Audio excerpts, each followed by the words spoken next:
Clinton's locking up the nomination comes on the eve of California's primary, which falls exactly 8 years after she dropped out of the last Democratic primary, conceding the race to then-Senator Barack Obama. To those who are disappointed that we couldn't go all the way, especially the young people who put so much into this campaign, it would break my heart if in falling short of my goal, I in any way discouraged any of you from pursuing yours. Although we weren't able to shatter that highest, hardest glass ceiling this time, thanks to you, it's got about 18 million cracks in it. And the light is shining through like never before, filling us all with the hope and the sure knowledge that the path will be a little easier next time.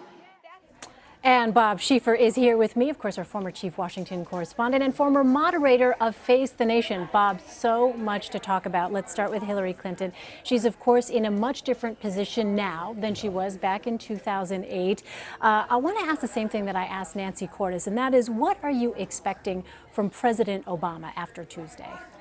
I think once it becomes clear that Bernie Sanders is officially out, and maybe before that, and I have no information to suggest that he's going to drop out.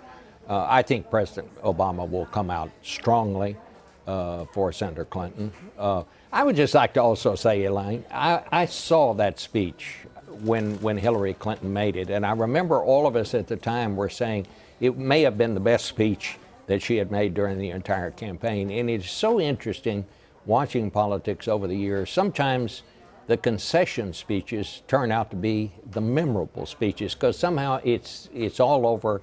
They kind of unburden themselves. They're sad and and all of that.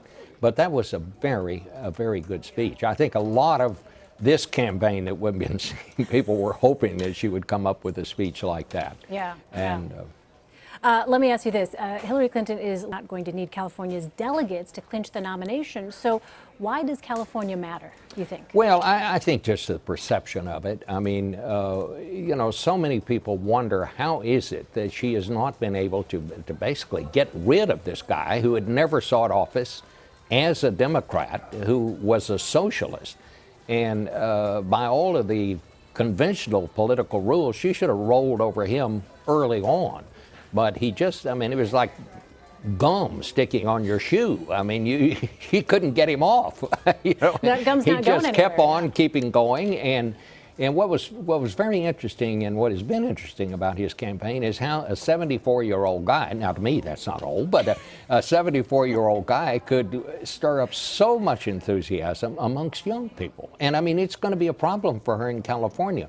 If she loses in California, and it's very close out there right now, it will be again because of the young people, and especially among young Hispanics. She rolled over Barack Obama among Hispanics in her campaign out there then. Now, Bernie Sanders is getting a big chunk of the Hispanic vote, and again, it goes back to this youth factor. The young people are for Bernie. Some of the older Hispanics are for Hillary Clinton. I think the Hispanic vote is going to be key for her out there. Yeah, it'll be interesting to see how that breaks down. Let's turn to the Republicans. Bloomberg Politics reports Donald Trump is telling surrogates to intensify their criticism of the Trump University judge, Judge Curiel. Many top Republicans, of course, have criticized that, including Newt Gingrich. He actually sharpened his criticism. Let's take a listen. That would be to suggest that blacks can't get a fair white judge, whites can't get a fair black judge. Asians can't get a fair judge unless they're Asian. And by the way, Asian means if you're Chinese, it has to be a Chinese judge because Vietnamese, while they're Asian, aren't Chinese. Once you go down that road, you destroy America. All right, Bob. So what do you make of Donald Trump's focus on this issue, the ethnicity of a federal judge who was born in Indiana? Well, let me tell you this, just from a standpoint of politics. If he's thinking doubling down on this is going to help him win the election, I'll just say this, he's absolutely wrong. The numbers are just against him. The Hispanic population in this country is the fastest growing segment of our population. And I'll tell you, everybody that I know in politics or knows anything about this is telling him to get off that and back away from this. I mean, it was just unbelievable this weekend in Washington, both, you know, just kind of with people I talked to, and I was at several gatherings. Republicans they don't know what to do now, and especially after some of these Republicans, in an effort to sort of bring things together and heal this party, telling this is the time not to settle scores, but to try to bring people together. They're just dismayed about this. They've got themselves a candidate now, and literally they don't know what to do with him. And nobody that I know in Republican politics thinks it would be a good idea to double down on that particular thing. I mean, they're appalled by it. And while you may not hear them, I'll tell you this, I have no evidence of this, but just long years of observing politics.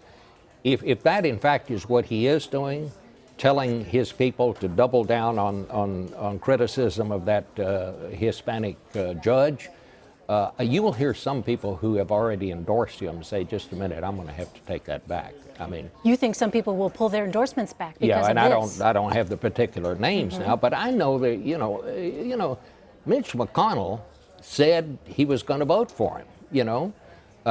He didn't, it was kind of a tepid endorsement. We know that Paul Ryan went through this kind of process before he said, I can do that. Newt Gingrich said he had endorsed him.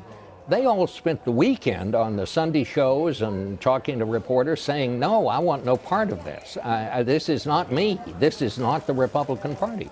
And I understand that Trump called Gingrich after he heard that quote today and said, wait a minute, that's inappropriate. You shouldn't be doing that. Well, he surprised a lot of people, but this is the one thing that he may be trying. This may be a bridge too far for even Donald Trump. We'll continue to watch it closely. Bob Yep. Schieffer, good to have you with us here. Great to be you. here.